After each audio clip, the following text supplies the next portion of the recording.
This is Richard Blade, the voice of the 80s and gay rock radio, and you're listening to the voice of 91 Reasons, Jeff Tucker. Totally awesome. You're listening to 91 Reasons, a journey into the twisted landscape of pop culture. Keep your hands and arms inside the podcast at all times. And now, the voice, Jeff Tucker.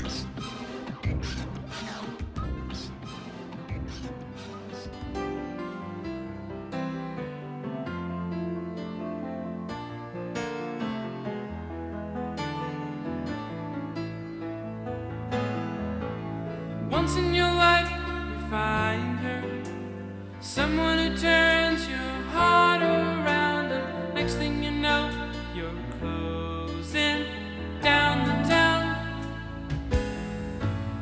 Wake up and it's still with you, even though you left your way across town, wondering to yourself, hey, what have I found? Between the moon and New York City, I know it's crazy, but it's true.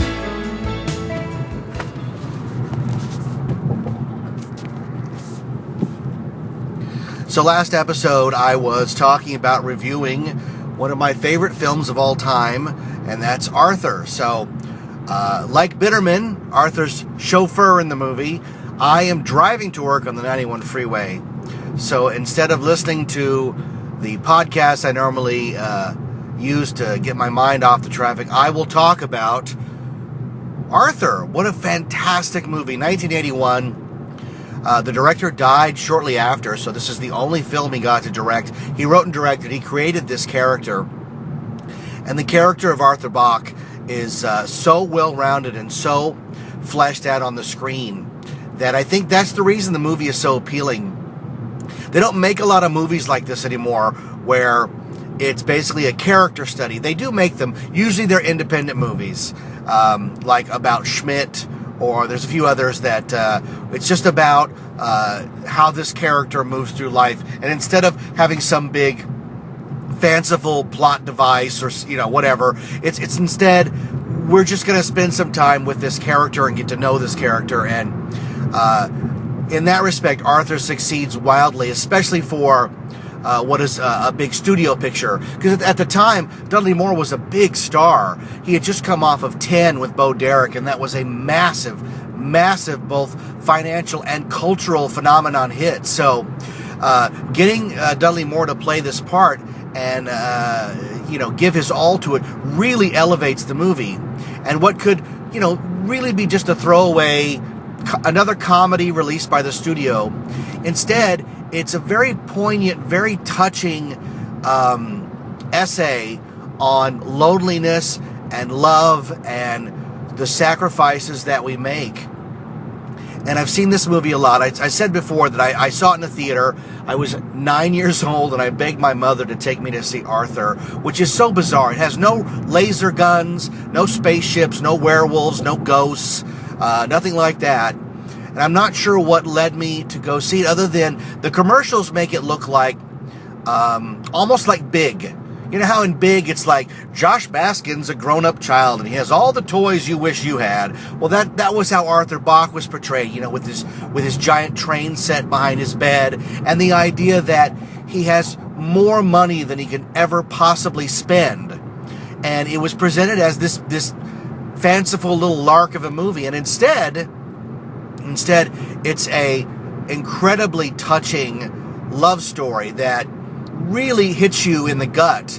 And this is one of those movies that I saw, like I said, I saw it in the theater, and then I didn't really have any affinity for it after that. I was only 9, Movies when you're 9 don't make an impression on you unless they're really, like Empire Strikes Back big or Raiders of the Lost Ark. So this one sat dormant, and it was my friend Joe who rediscovered it on VHS. And when all of us were trying to put on The Shining or Return of the Living Dead, Joe was like, hey, we need to watch this movie. And we're like, that's an old person's movie. The one about the drunk guy? And Joe persisted. And you know what? I'm glad that he did, because I bought this movie on Laserdisc And it was one of the first DVDs that I bought back when DVDs, no matter what the title, they were $30 freaking dollars. But it's worth every penny. Arthur opens with the title character. You get the great song, the classic song by Christopher Cross, When You Get Drunk Between the Moon and New York City. And Arthur is introduced in his chauffeur-driven mega car, driving through New York. And the movie is as much about a love letter to New York as it is an ode to love. And when we meet Arthur, he's very lonely. And in a very well-done piece of screenwriting, Arthur is shown to be a happy drunk, but he's also very sad because he's picking up hookers with the help of his chauffeur, and there's so many choice quotable lines in this movie, not the least of which is the hooker approaches the car and she goes, "What'd you have in mind?" And he goes, "Spending the evening with a stranger who loves me." Like, doesn't that say it all? Doesn't everybody want to be loved, even if it's artificial, even if you're just fooling yourself? So he takes this hooker to dinner, embarrasses everybody in the restaurant, embarrasses his Uncle Peter, it just really uncomfortable. But through it all, we love Arthur because Arthur is never at a loss for words.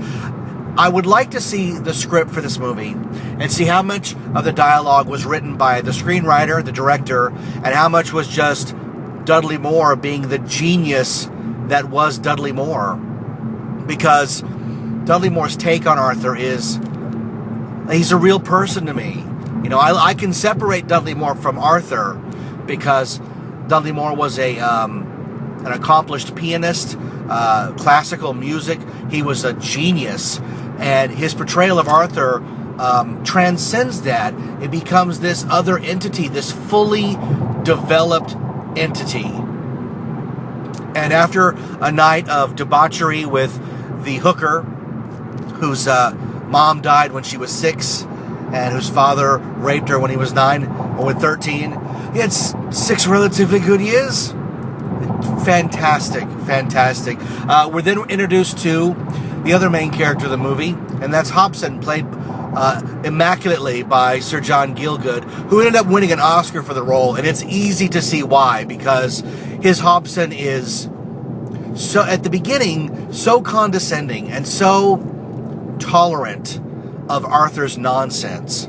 You know, he arranges for the hooker to be taken away, and it's presented as if this goes on, 3 times a week.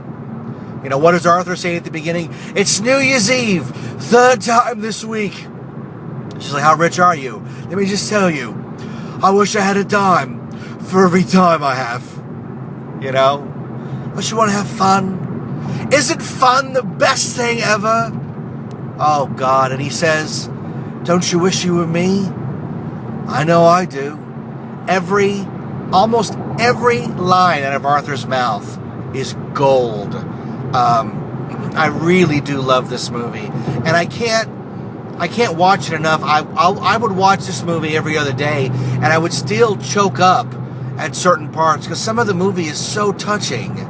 So Arthur ends up taking a bath. That's the poster.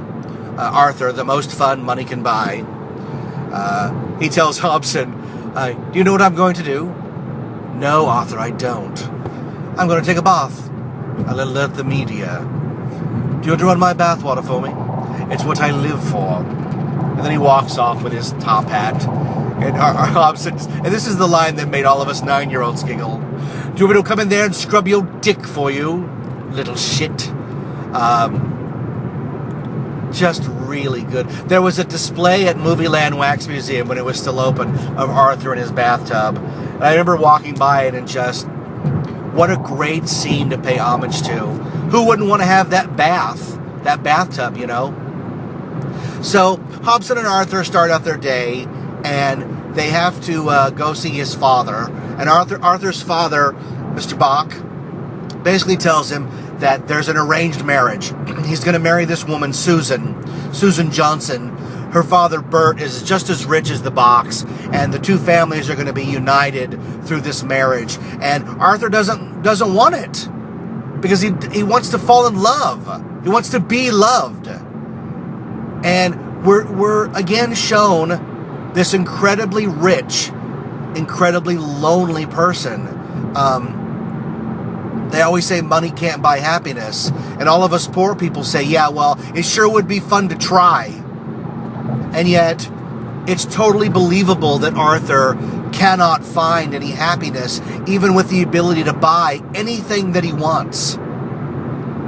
So they go shopping, and they're buying dress shirts and ties, and it's all very boring. And it's also very upscale New York with personal shoppers and stuff. It's a world that I have no concept of. But across the way, his eye is caught by Liza Minnelli. Now, it's weird. I'm not a Liza Minnelli fan. My generation had no affinity for Liza Minnelli. You know, it didn't click that she was Judy Garland's daughter to my generation. So we didn't have that instant love affair with her that a lot of the earlier generations, or the one right before me, had. But when Arthur sees her, she's shoplifting a tie. And we're not sure what to make of her. She's Linda Baroni, and we're not sure. Linda Baroni, same initials as Liza Minnelli.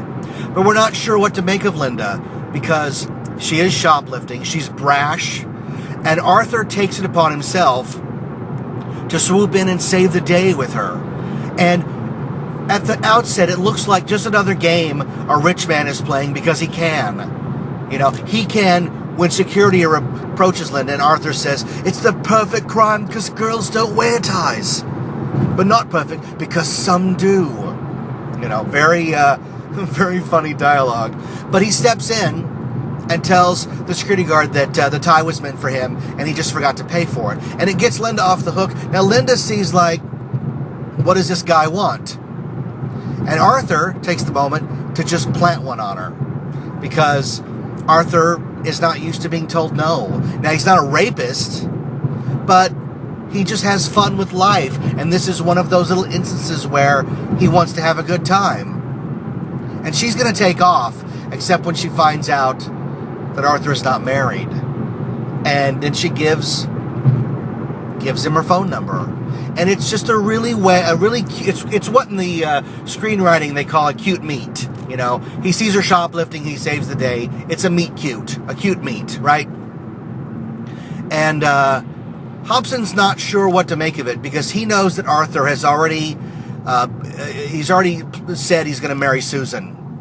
So we finally get to meet Susan, and the script is very well written, because if Susan is a nice person, we will dislike Arthur immensely, because Arthur doesn't want to marry her and treats her like dirt. But Susan turns out to be, you know, not perfect. She's almost a Stepford wife.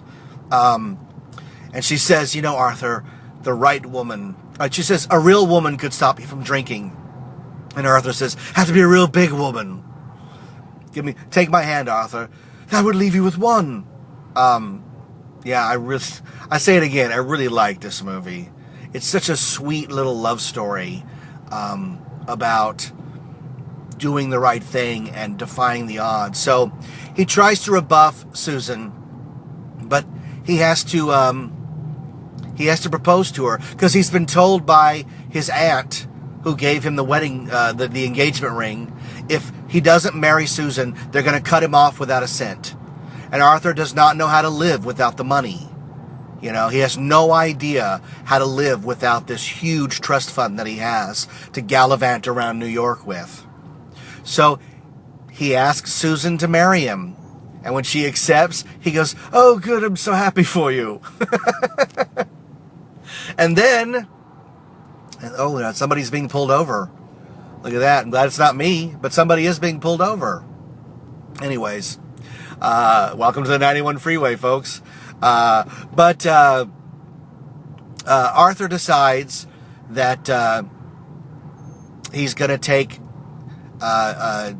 Linda out on a date. So he takes her out on a date, And I've got a couple of the scenes mixed up here, but we're trying to tell a story, not verbatim the movie. I don't know it as well as Back to the Future, although I do know it pretty well. But he takes Linda out on a date, and they go to an arcade, and they play video games, and they win stuffed animals with tickets, and it's all very, very touching and very childlike. And Linda's stunned because she was expecting an expensive night out in the town, and instead he just wants to have fun with her. And as they're driving what looks like, I think, a Bugatti down the streets of New York, Arthur has one of the most touching lines in the movie, and he says to her, he says, you know, my whole life people have taken care of me, and I've never had to take care of anyone. And what I'm saying to you is, if you got sick, I would take care of you. And she says, then I'll get sick. And it's really, really beautiful. It's a kind of touching date scene you don't see a lot. They don't sleep together. They're just two people who find each other in the big world of New York, in the big crazy city. And the roadblock is Arthur is promised to somebody else. Now, Linda has a father who is a character actor, and he's one of the scene stealers of the movie. Because he, when she tells him she has a date with Arthur, he says, what time will this bum be calling? Relax, Dad. He's a millionaire, and you have my blessing to marry. And it's really funny. So Arthur gets drunk. You know, he's had to meet Susan's father. It's a very funny scene. You know, I don't drink, Arthur. Drinking impairs your judgment. You might be right. I can't decide. He's Bert Johnson's a hunter. He's got trophies on the wall, and Dudley Moore is just chewing the scenery with it. You must have really hated this moose. This is a tough room. And he turns to the moose and said, I don't have to tell you that. And Bert says, would you forget the moose? For a moment. Easy for you to say. Anyways. So Arthur, oh, it's so good. There's a really touching scene where Arthur has Bitterman drive Linda home in the limousine. And Linda asks him, she says, can I just sit here till somebody I know walks by? Because I want somebody to see me in this car. And he says, of course, ma'am. And when they finally see Mrs. Nesbit walk by, which I am confident is where they got Mrs. Nesbit from Toy Story when he's having the tea party up with all the broken dollies. I am Mrs. Nesbit. When they see Mrs. Nesbit walking down the street, Bitterman says, well, don't move. I'll get the door. Mrs. Nesbit deserves the entire treatment. And Linda gets out. And just in that moment we've all had of, oh, hello, I'm just in my limousine, you know. One time, a guy I knew had a friend who drove a limousine. And he got that guy to drive us to Alondra 6 to go see Big Trouble in Little China on the $1.50 screen. And I remember we thought we were the biggest S on the planet riding in that limousine to Alondra 6 and then getting out. And you know what? Who knows if anybody even saw us get out of the car, but it didn't matter because we were rolling in style the 3 miles to Alondra 6, right? So we've all had that moment of wanting to appear as the Grey Poupon guy, right? But the movie switches gears when Arthur pays a visit to Linda in the middle of the night. He's drunk. It's a comedic tour de force as he tries to balance his glass of whiskey on the bumper of his car, the wheel well. And then he falls through a hedge and he's yelling, oh, you're a hedge! And he ends up knocking on the wrong door, trying to ask for Linda. This woman screams at him. It's so funny. So funny. Screams at him so much, and the guy's name is Barry, that when he finally gets to Linda's house, Arthur says, don't you hate Barry's wife? But he's drunk. He's had more than he's had the entire movie at this point because he has to do the unthinkable. And Arthur has to tell Linda that he's engaged to Susan and that he has to marry her. And she's like, yeah, great. We had some laughs, whatever. Great. And she tells him to get out. And Arthur thinks he's doing the right thing by letting her down gently. But he comes off as a cad because he was engaged to be married, and he didn't disclose that. But what do you do? What do you do when you make a decision, and the minute you make that decision, that life-changing decision, the minute you make it, an opportunity like Linda presents itself, and he loves Linda for who she is. She has no money, she has no social status, but he loves her, and he breaks up with her. And the funniest part of that scene is after he leaves, it's the father, Linda's father, who's bawling, "I'll be okay." It's so funny. So when Arthur is talking to Hobson, there's a great scene where he's driving racing a motor car. When somebody asks Arthur what he does for a living, he says, "I race cars, I fondle women, but I make my own hours and I am my own boss." There's a great scene where he goes, "I never got to love anybody." And Hobson says, "Please remove your helmet and your goggles." And he smacks Arthur so hard in the head. And Arthur laughs because he knows what's coming. He goes, "You spoiled little bastard. Nobody in the world feels loved. Welcome to... This is how everyone feels, Arthur. Marry Susan. Don't be an old broke drunk," is basically what he tells him. So, when Arthur tells Hobson that he's broken up with Linda, Hobson is very flippant. He goes, "I don't know why. A little tot like that could save you a fortune in prostitutes." And Arthur raises his voice the first time ever. "Don't you ever talk to her like that. She's the nicest person I know. God damn it, why do you have to be so snobbish?" And it's such a turning point, because it's the first time we've seen Arthur as an adult. And Hobson sees it too, as we, the audience, does. And it's such a turning point, because Arthur's having a big engagement party at Susan's house. This beautiful, sprawling, massive estate. And the scene that we see is Hobson knocking on Linda's door. And it's my favorite scene in the movie. Because it's funny because it doesn't have Arthur in it. But it's so real, because Hobson goes to Linda's house and gives her a dress. He gives her a dress and an address.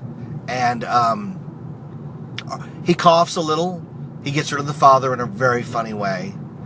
And when Linda asks why he's doing this, he says, "There are still a few things an old man can see. And one thing we know is when a young man is in love."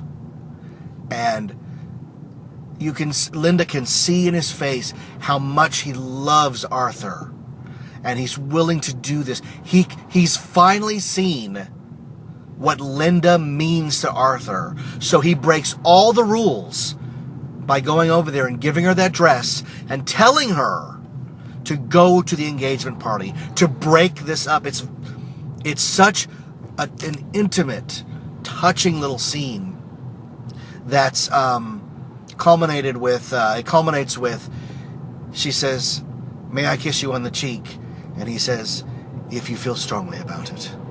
And it's Sir John Gielgud at the height of his acting prowess, and Liza Minnelli at her most vulnerable.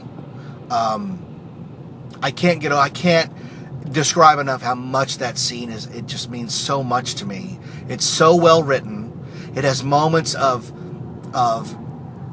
barb-tongued comedy, but such dripping emotion, it's wearing your heart on your sleeve. And that's when we as humans are at our most vulnerable and at our most human. So she goes to the engagement party, and it's a full swinging affair with a band playing a Muzak version of Freak Out. It's very funny. Arthur is playing the piano, because Dudley Moore can play the piano. And he says, I like the classics. And he opens with the dun dun dun dun dun dun dun dun dun dun. You better watch out. You better not cry. You better not pout. I'm telling you why. Santa Claus is coming to town. And somebody says, Arthur, what's it feel like to be married?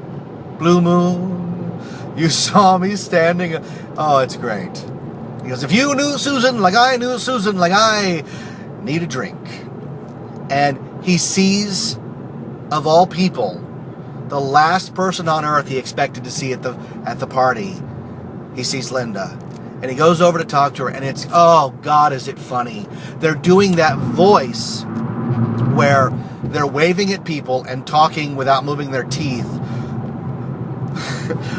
What are you doing here? And why are you talking like that? She says, I was in the neighborhood. Took me 2 buses and 7 cabs, or 7 buses and 2 cabs, but I got to the neighborhood.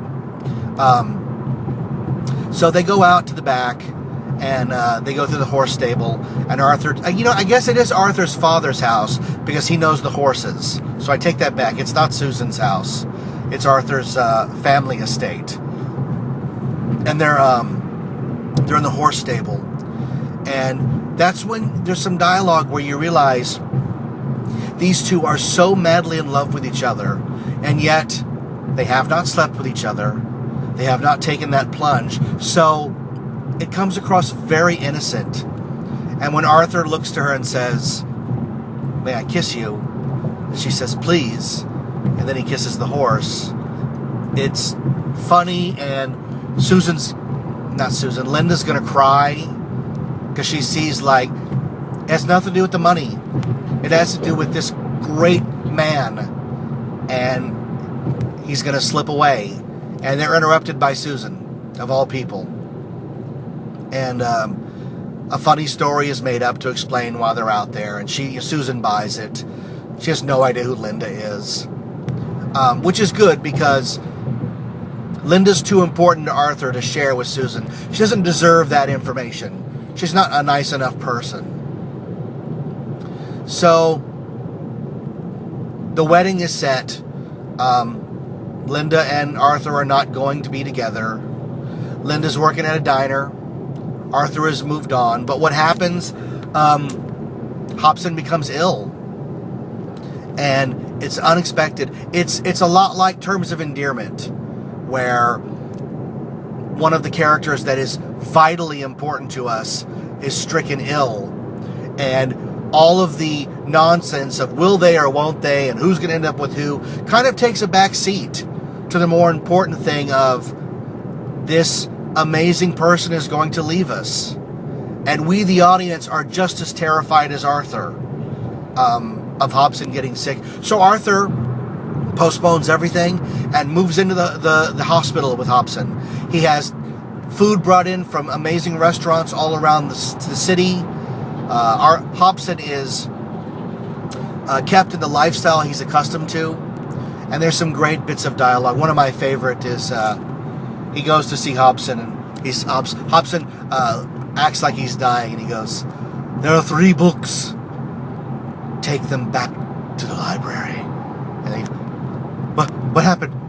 Who turned out the light? And Arthur says, stop dying, it's not funny.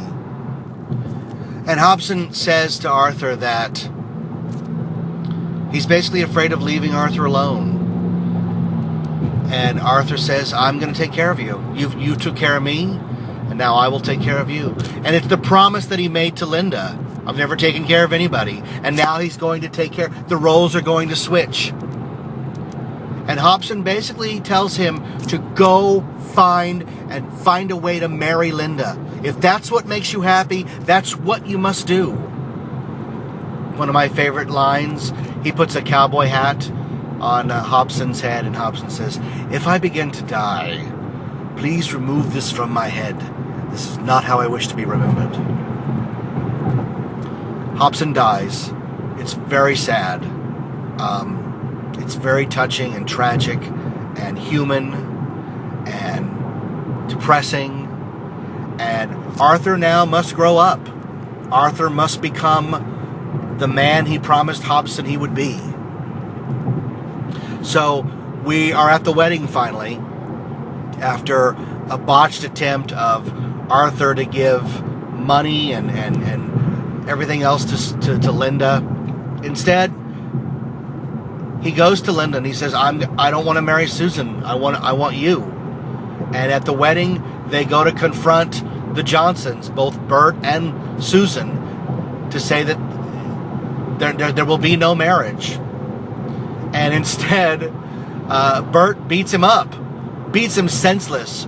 His clothes are ripped, his lip is bloodied, and Arthur is a mess. One of my favorite bits is making a lane change. Hold on.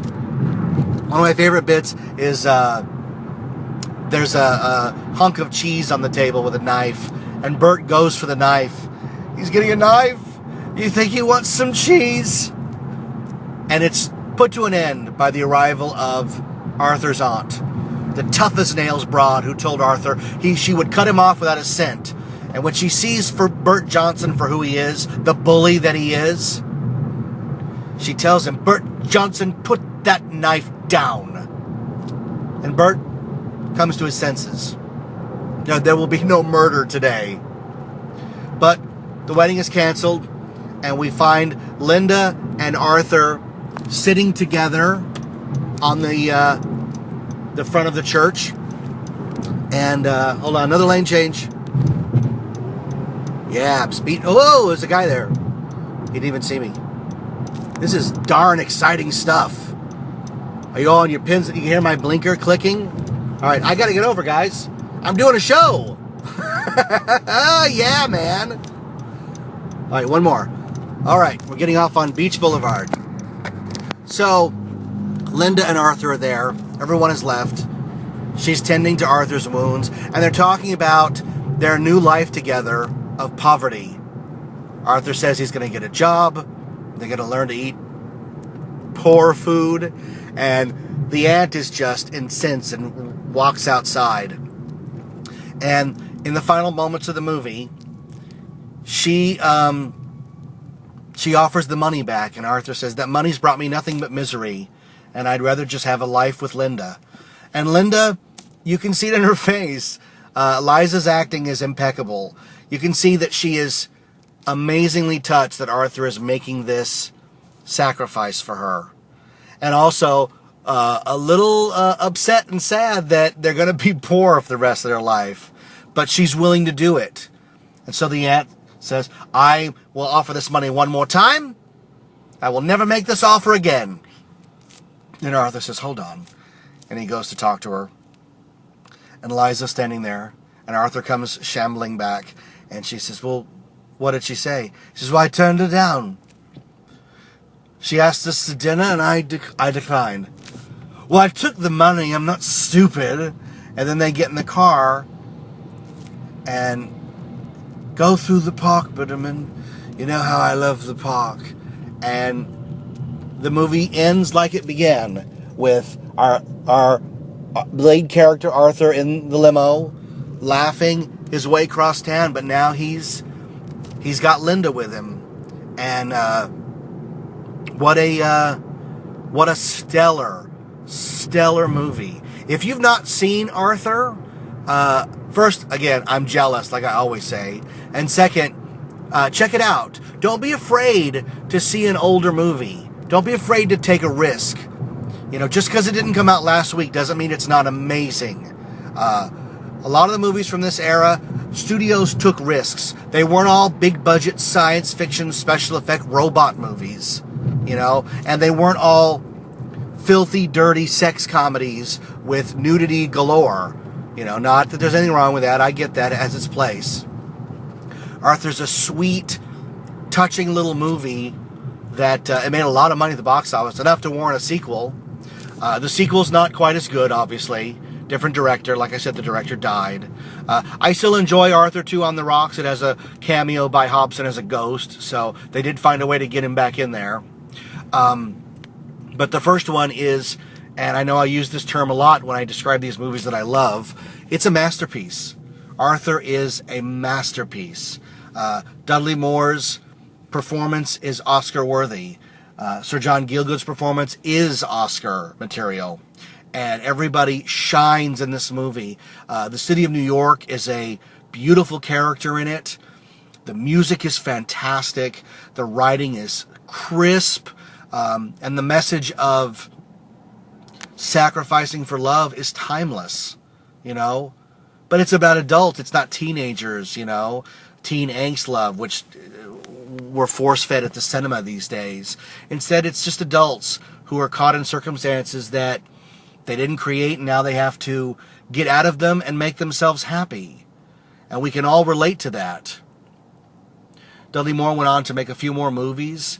I really liked Crazy People, probably never even heard of it, where he plays an ad executive who ends up in an insane asylum with Daryl Hannah, and they come up with brutally honest review advertisements for products. It's a very funny movie. I'm going to try to see if I can find that. I wonder if it's on Netflix. I'll have to check it out, or Amazon Instant.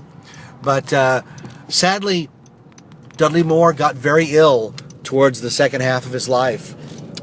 He was stricken with a very rare disease that caused him to become very frail. And he ended up living in the home of his fan club president, who took care of him right up until the day that he died in 2002. He gave his last interview in the 90s where they showed his condition. It was very, very tragic and very sad. He lost the ability to play the piano. And that is really, I think, what did him in, because he got so much joy out of playing the piano and not being able... I mean, imagine the very thing that you love to do the most, and nature and your physical ailments take it away from you. It's very sad. Very tragic. But thankfully, movies like Arthur endure and they live on, and you can enjoy them at any time. You know, I bought it for $30 when DVDs were expensive and there was only a few on the shelf, and catalog titles were no different than new release titles when it came to pricing. I think you can get both Arthur and Arthur on the Rocks on Blu-ray for about $5 now. So pick up Arthur and check it out and see if you like it as much as I do. You know that I'm a big kid at heart, and I love movies that embrace that, like Big or Willy Wonka. And Arthur is certainly in that realm. Arthur is touching and funny and sad, and so many quotable lines. Hobson's dialogue is gold. What a brilliant performance by Sir John Gielgud. Brilliant performances all the way around. Check it out. Why don't you? Check out Arthur. 1981, a movie 34 years old at this point. That is truly hard to believe. That makes me feel immensely old. But what are you going to do, right? Time marches on. Thanks for listening. Sorry the last episode was so bizarre. It took a turn, and you know, a lot of these episodes are freeform. You know, I obviously I don't have notes for this one because I'm driving a car, so there's no notes to speak of, no notes to look at. Otherwise, this would be my last episode ever, right?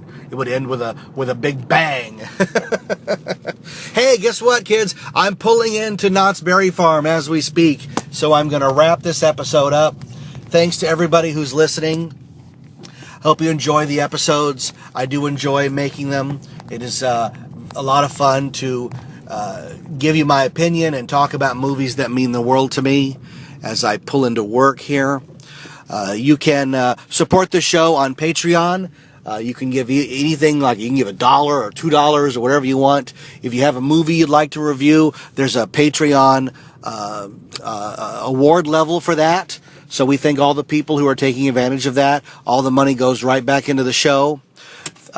We're coming up on our 91st episode, 91 episodes of 91 Reasons. I'm going to try to put together a fun episode for that, but who knows? I mean, everything is up in the air. I never know what I'm going to do from day to day, but 91 is a pretty big episode. I never thought I'd get to 10, much less nearing 91 like this. Truly amazing. Thanks to everybody who has given us a review on iTunes. It's a great way to support the show. It doesn't cost you a dime. Go right now to iTunes and leave us a 5-star review. So thanks for listening. I'm Jeff Tucker. I am the voice, and the show is called 91 Reasons. When you get caught between the moon and New York City, I know it's crazy, but it's true. If you get caught between the moon and New York City, best that you can do, best that you can do is fall in love. Thanks for listening to 91 Reasons. Please subscribe and leave a review on iTunes. Find us on Facebook. Is anyone even still listening?